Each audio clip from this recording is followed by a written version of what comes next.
ഉം. ഹായ്. നമസ്കാരം. നമസ്കാരം. രമ, ഓക്കെ. നമസ്കാരം. നമസ്കാരം. എൻ്റെ പേര് ബീന സഹദേവൻ. ഞാൻ മതിലകത്താണ് വീട്, പുന്നക്കുഴി ഹൗസ്. എൻ്റെ വീടെന്ന് വെച്ചാൽ ഭർത്താവ്, 2 മക്കൾ, 2 പെൺകുട്ടികളാണ്. അതിനു മുന്നേ ഭർത്താവിൻ്റെ അച്ഛനും അമ്മയും, അങ്ങനെ ഇത്രയും പേര് കൂടുന്നതാണ് എൻ്റെ ഒരു വീട്. പക്ഷെ ഞാൻ ഇപ്പോ ആദ്യം ചേട്ടൻ ഇവിടെ നാട്ടില് ചെറുതായിരുന്നു. അങ്ങനെ ഒരു ജോലി ചെയ്ത് ഇരിക്കുമ്പോ പുറത്തോട്ട് പോയിട്ട് അവിടെ നിന്ന് അസുഖമായിട്ടാണ് നാട്ടിലേക്ക് വരുന്നത്. പാർക്കിൻസൺസ് ആയിരുന്നു ആൾക്ക്. ആ സമയത്ത് നമ്മള് എന്താ പറയാ, വീട്ടിൽ അച്ഛൻ കിടക്കുന്നത് 35 വർഷമായി, അമ്മ 4 വർഷം, പ്ലസ് ചേട്ടൻ. അപ്പൊ ഈ ഒരു വീട്ടില് 3 പേരാണ് നമുക്ക് കിടക്കുന്നത്. ഈ 3 പേരെ നോക്കണം. ഇവരുടെ ഭക്ഷണം, മരുന്ന് എല്ലാനും എത്തിക്കാൻ വേണം. ആ ഒരു സന്ദർഭത്തിൽ നമുക്ക് അത്ര കുട്ടികൾ 2 പേര് ചെറുത്, ആ ഒരു അന്തരീക്ഷത്തില് നമ്മൾ എങ്ങനെയാണ് മുന്നോട്ട് പോവുക, ആ ഒരു ചിന്തയോടുകൂടി നിൽക്കുമ്പോഴാണ് കൃഷിയാണ് എൻ്റെ മനസ്സിലേക്ക് കടന്നു വന്ന ഒരാശയം. അതാവുമ്പോ ഞാൻ ചിന്തിക്കും, എനിക്ക് പുറത്ത് ജോലിക്ക് പോയി വന്നാല് ഇവരെ നോക്കാൻ പറ്റില്ല, സമയം ഒരുപാട് വേണം, ഇല്ലേ? അപ്പോ ഈ കൃഷിയാവുമ്പോ നമുക്ക് ഇവരെ നോക്കുകയും ചെയ്യാം, ഇവർക്ക് ഇഷ്ടപ്പെട്ട ഭക്ഷണം കൊടുക്കുക, പ്ലസ് നമുക്ക് മാനസികമായിട്ടൊരു സന്തോഷം മനസ്സിൽ വരികയും ചെയ്യും. ആ ഒരു ഇതിലാണ് ഞാൻ കൃഷിയിലേക്ക് ഇറങ്ങണത്. അങ്ങനെ ഇരിക്കുമ്പോഴാണ് തൊട്ടടുത്ത പറമ്പുകളില് എല്ലാവരും 1 ഏക്കർ വെച്ചിട്ട് ഒരു പാട്ടം, ഒരു പൈസ പോലും വാങ്ങിക്കാതെയാണ് എനിക്ക് വിട്ടു തന്നത്. തൊട്ടടുത്ത വീട്ടില് സജീന, ഷെമി ഗഫൂർ, അവരെ ഉമ്മയും മരുമോളും, അവരൊക്കെ ടീച്ചറാണ്. പക്ഷെ എല്ലാവരും സപ്പോർട്ടായിട്ട് കൂടി ഉണ്ടായി. അപ്പൊ അങ്ങനെ നമ്മൾ കവർ ചെയ്ത് കിടക്കുമ്പോ എൻ്റെ കുളത്തിലും ഇവിടെ വഴികളിലുള്ള കുളത്തിലേക്ക് മീനിട്ട്, അതേപോലെ തന്നെ പച്ചക്കറി, എല്ലാ തരം പച്ചക്കറി, പടവലൊക്കെ സാറ് നേരിട്ട് കണ്ട് ദയാലണം വരുമ്പോള് അണ്ണനൊക്കെ ഇങ്ങനെ എന്താ പറയാ, ആ തുരുതുരെ കായാണ് നമ്മള് ചെയ്ത ഈ കട കഴിയാറായിട്ടും ഏറ്റവും വലിയ കായാണ് നിൽക്കുന്നത്. അതെന്തോ എനിക്ക് തോന്നുന്നു ദൈവത്തിന്റെ ഒരു അനുഗ്രഹമായിട്ടാണ് എനിക്ക് തോന്നുന്നത്. അത്രയും പ്രകൃതിന്ന് നമുക്ക് കിട്ടിക്കൊണ്ടിരുന്ന വരുമാനങ്ങള്, എല്ലാ കാര്യങ്ങളും, പിള്ളേരെ പഠിപ്പായിക്കോട്ടെ, ഇവരുടെ ചികിത്സ, എല്ലാതും ഈ ഒരു വരുമാനം കൊണ്ട് അങ്ങനെ ഇരിക്കുമ്പോഴാണ് നമ്മളുടെ തൊട്ടടുത്ത ഒരു 2-3 പറമ്പ് അടുത്തായിട്ട് 3 ആന്റിമാര് ഇതേപോലെ കിടക്കുക.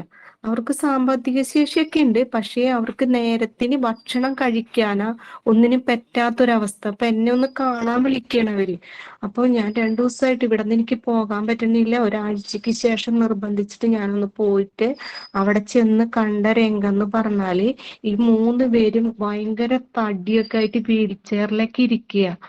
ഇവർക്ക് നേരത്തിന് ഒരു ഭക്ഷണം പോലും കഴിക്കാൻ പറ്റാത്തൊരവസ്ഥ ഒരാളും ഇല്ല അങ്ങനെ എത്തിച്ചത്. അപ്പൊ അവരെന്റെ അടുത്ത് ആവശ്യപ്പെട്ട എന്താണെന്നറിയോ, മോള് വെക്കുന്ന ഭക്ഷണത്തിന്ന് എന്തായാലും മതി, ഒരല്പം ഞങ്ങൾക്ക് കൊണ്ടുതരുമെന്നാണ് ചോദിച്ചത്. ഇവിടെ 2 പേര്, ഇവിടെ 3 പേര്. പക്ഷെ പറയാനുള്ള ശേഷി ഉണ്ടായിരുന്നില്ല. ആ ആന്റി ഞാൻ കൊണ്ടുതരാമെന്നാ ഞാൻ പറഞ്ഞത്. അർച്ചന ക്ലിയർ, റേഞ്ച് പോയി. ഇപ്പൊ കേക്കാം.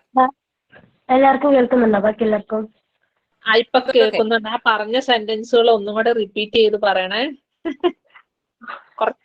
ഒരു സെക്കൻഡ് എടുത്തേക്ക് പോയാ.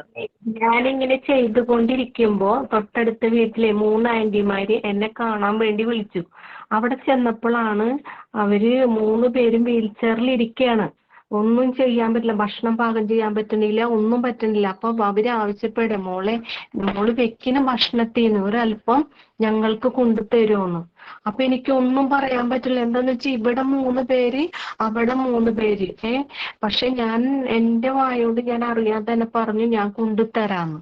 മനസ്സിലായി? അപ്പൊ ഞാൻ എന്ത് ചെയ്തു, ഇവിടെ വന്ന് അവർക്ക് 3 നേരം ഭക്ഷണം ഞാൻ വണ്ടിമേൽ കൊണ്ടു കൊടുക്കും. അവരെന്ത് ചെയ്യും, ആഴ്ചയില് എനിക്ക് പൈസ തരും. ആ പൈസ 3500 രൂപയാണ് അന്ന് എനിക്ക് ഒരാഴ്ചയിൽ തരുന്നത്. അതുകൊണ്ട് എൻ്റെ വീടും ജീവിക്കുന്ന, ഭക്ഷണവും നല്ല രീതിയിൽ ചെയ്യുന്ന, അവരും നല്ല രീതിയിൽ. അപ്പൊ ഈ നമ്മൾ ഉണ്ടാക്കുന്ന ഓരോ ഭക്ഷണവും അത്ര ടേസ്റ്റാണ് അതിന്. ഇത് ഓരോന്നും എന്ത് ഒരു വേപ്പിലായിക്കോട്ടെ മുളകായിക്കോട്ടെ എന്ത് തോരൻ വെക്കണാണെങ്കിലും അപ്പൊ അവരിങ്ങനെ രുചിനെ കുറിച്ച് ഇങ്ങനെ പറയലും അവർക്ക് നല്ലൊരു സന്തോഷമായ ഒരു അന്തരീക്ഷമായി മാറി അവിടെ. അതേപോലെ തന്നെ ഈ വീടും നല്ലൊരു സന്തോഷമായി മാറി. അപ്പൊ അങ്ങനെ ഇരിക്കുമ്പോഴാണ് 2015 നമ്മുടെ Sarojini Damodar foundation Akshayashree award first prize കിട്ടുമ്പോ അണ്ണൻ ഇവിടെ വരുമ്പോ ഞാൻ ഇവർക്ക് ചോറ് വാരി കൊടുക്കണം. ഈ അച്ഛനും അമ്മയ്ക്കും എന്ന് പറഞ്ഞാല് അച്ഛന് വായെ കൊടുത്തെങ്കിൽ മാത്രമേ കഴിക്കാൻ പറ്റുന്നുള്ളൂ. അങ്ങനെ വാരി കൊടുത്തി വയറ്റിൽ നിന്നൊക്കെ നമ്മ പോകുമ്പോ അതെടുക്കണം. ഭയങ്കര തടിയൊക്കെയാണ്. അങ്ങനെ എല്ലാ കാര്യങ്ങളും. അപ്പൊ എന്നോട് അച്ഛൻ പറയാ എന്തൊരു പറയണത് മോൾക്ക് ദൈവമാണ് ഉള്ളതെന്ന്. അപ്പൊ അങ്ങനെ ആണ് ഈ അച്ഛനും അമ്മനെയും നോക്കി മക്കളുടെ പഠിപ്പ് നോക്കി അങ്ങനെ നമ്മൾ ഈ പറമ്പുകളിലൊക്കെ കൃഷി ചെയ്ത് ആണ്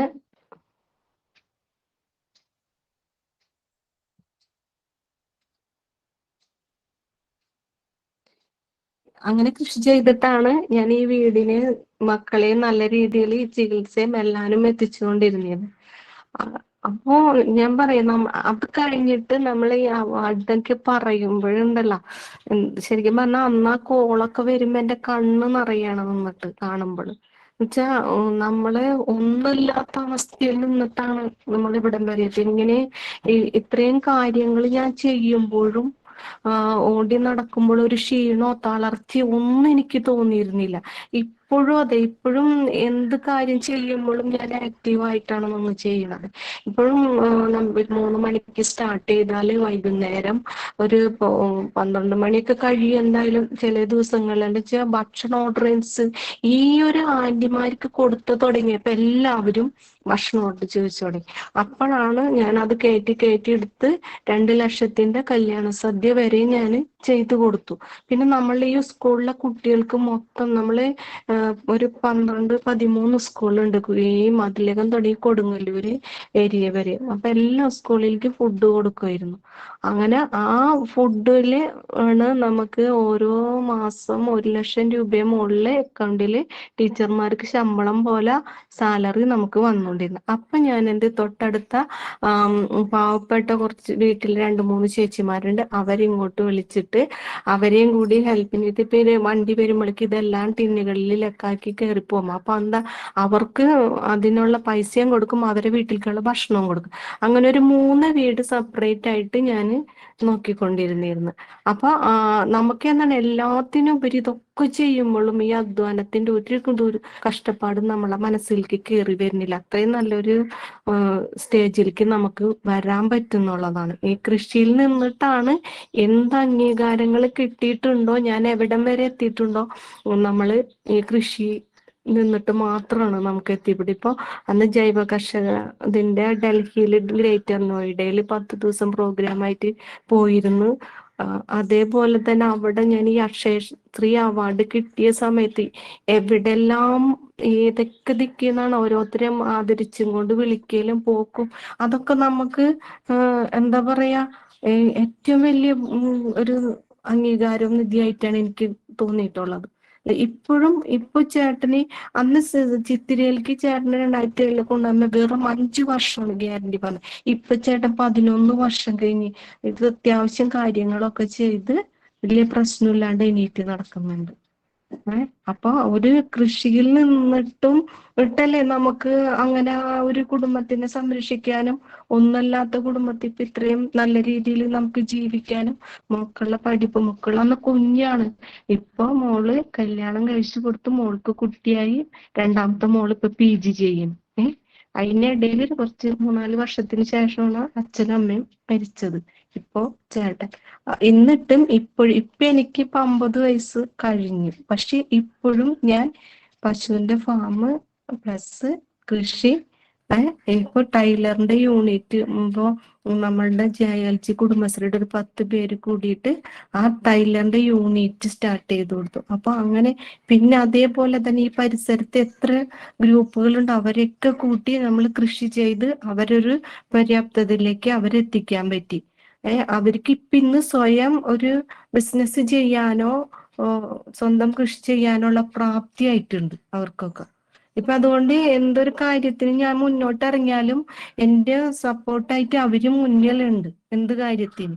അപ്പൊ അതാണ് നമ്മുടെ സമൂഹത്തിൽ ഇറങ്ങി ചെല്ലുമ്പോ ജനങ്ങൾക്ക് ഇപ്പൊ അണ്ണനെയൊക്കെ എത്ര വർഷങ്ങളായി ആ അണ്ണന്റെ വാക്ക് ഇപ്പോഴും ഫോണിൽ വിളിക്കുമ്പോ ആ വാക്കുണ്ടല്ലോ, എന്തോ ദൈവത്തിന്റെ ഒരു അനുഗ്രഹമായിട്ട് ആ വാക്കുകൾ കേൾക്കുന്നത് ഞാൻ. അപ്പൊ അങ്ങനെയൊക്കെ ഒരു ഇത് നമുക്ക് അണ്ണനിൽ നിന്ന് കിട്ടാന്ന് വെച്ച് ചെറിയൊരു കാര്യമല്ല.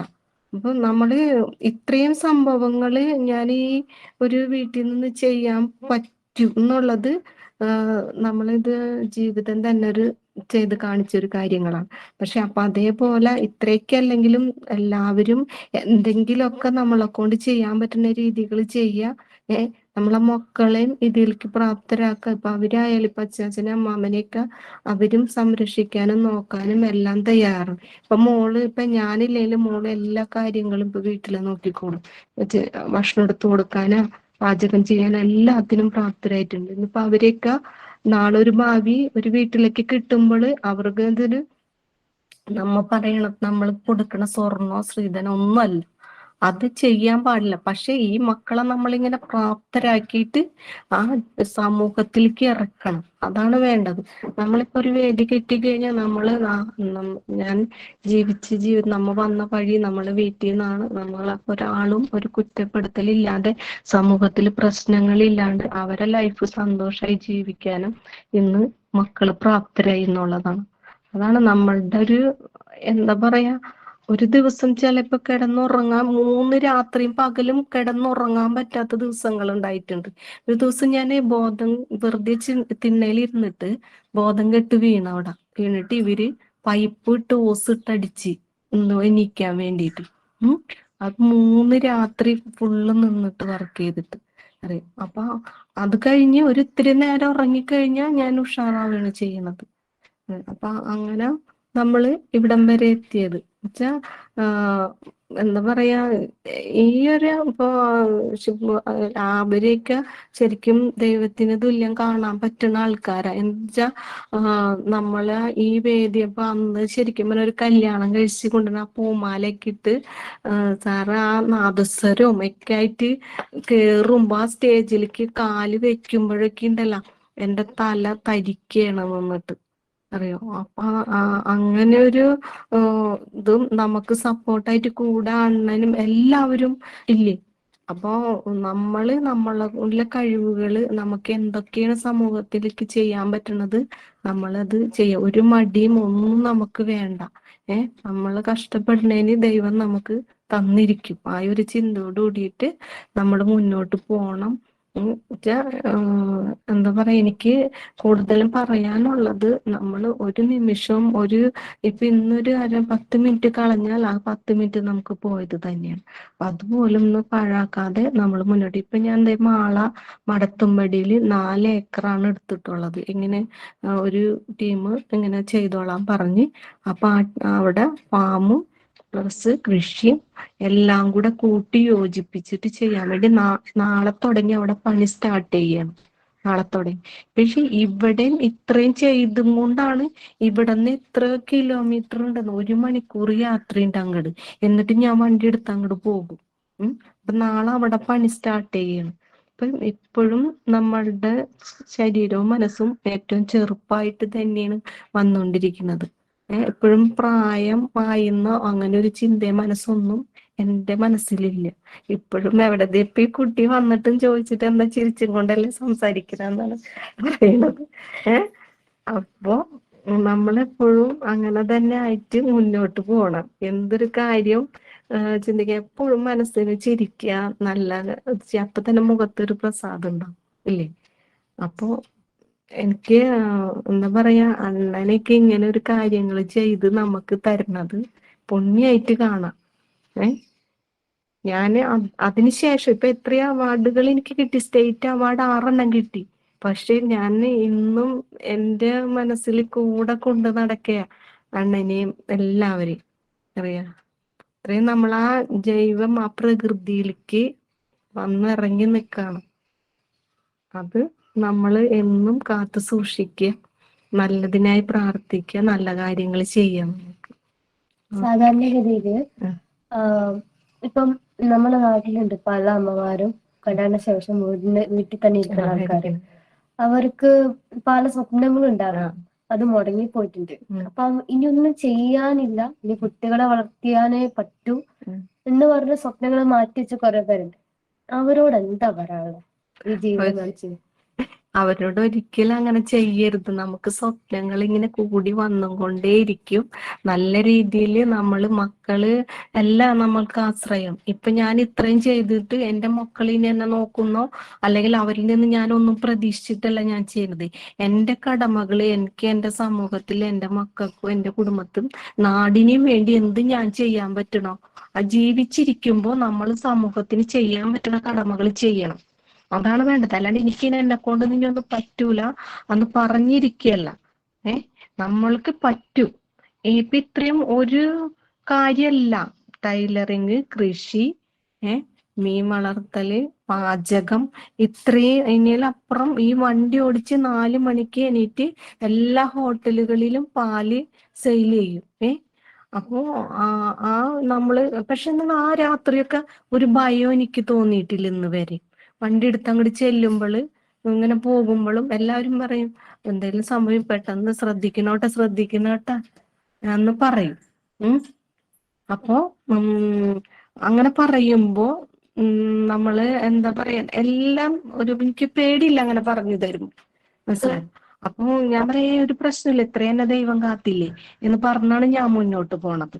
അതേപോലെ മക്കൾക്ക് നമ്മൾക്ക് കടമകളാണ് ചെയ്യേണ്ടത്. അത് അവര് നല്ല രീതിയിൽ ഭാവിയിൽ എത്താന്നുള്ളതാണ്. ഇന്നും ഇപ്പോഴും എനിക്ക് സ്വന്തം അധ്വാനിക്കണം. നമ്മള് മറ്റുള്ളവരെ ആശ്രയിച്ചല്ല ജീവിക്കേണ്ടത്, സ്വന്തം അധ്വാനിച്ചാണ് ജീവിക്കേണ്ടത് എന്നുള്ളത്. അത് മക്കളായാൽ പോലും ആശ്രയിക്കരുത് എന്നുള്ളൊരു ചിന്തയിലാണ് ഞാൻ ജീവിക്കുന്നത്. അത് തന്നെ ആവണം എന്നുള്ളതാണ് എനിക്ക് പറയാനുള്ളത്. ഇങ്ങനെ ഒരു നേച്ചർ ഇങ്ങനെ കിട്ടാനായിട്ട് ഇത് എവിടുന്നാ ഈ പ്രചോദനം കയറിയത്?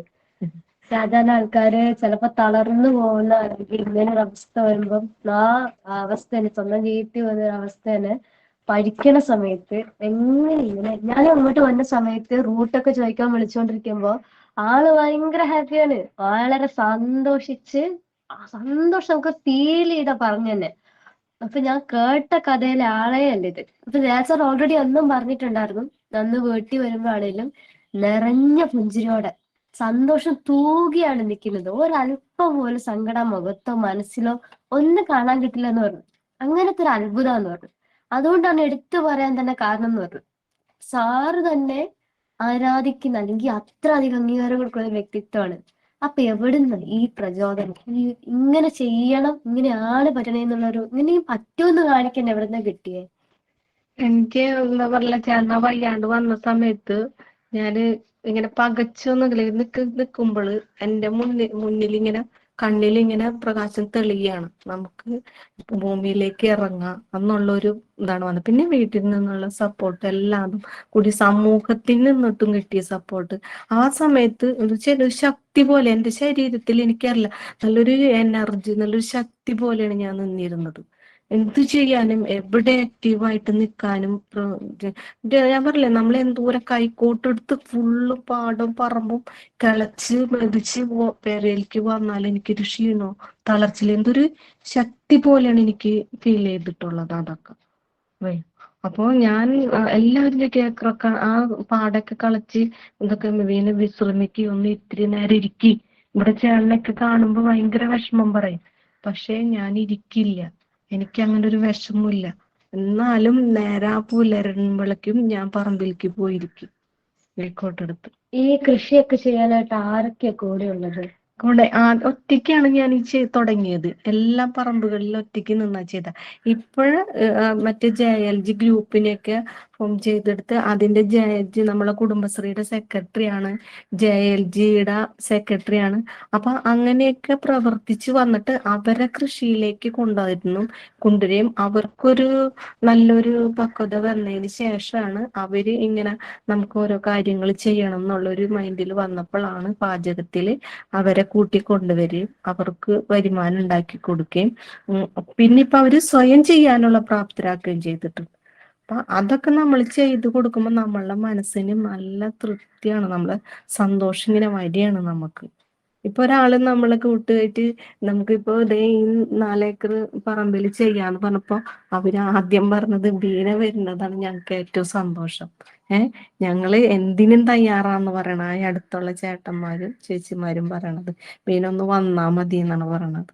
അതെനിക്ക് തോന്നുന്നത് എന്തോ ദൈവത്തിന്റെ അനുഗ്രഹമായിട്ട് ഞാൻ കാണുന്നു.